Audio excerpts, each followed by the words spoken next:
Started losing air pressure big time. Right out of the yellow parking brake valve. Thought it was the valve itself.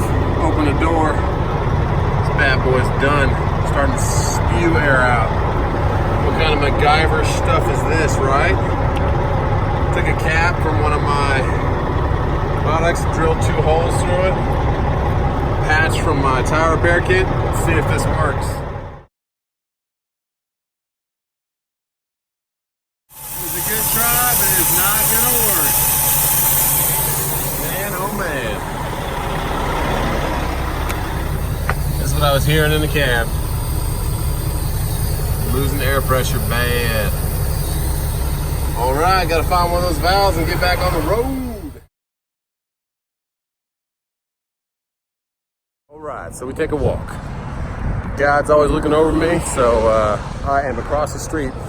FreightLiner is that flag right there, so I'm gonna walk under the freeway, see if they got one. If they don't, there's a parts store. There's a TA 6 miles from here, and I asked them if they can come out and do a road call and replace it, and they said, no way, I'm not gonna be out here within, I need to be at my pickup at 5, and it's 2 o'clock. It's now 2:19. I got it out.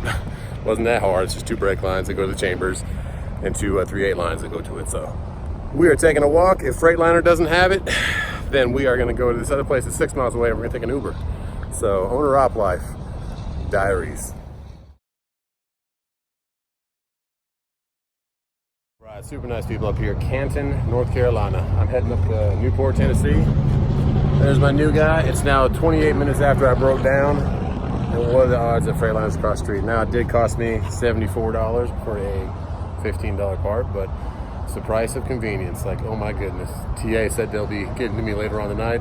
I'll be back up and running in another half an hour. There you go. Know how to work on your truck yourself. You got to in this game.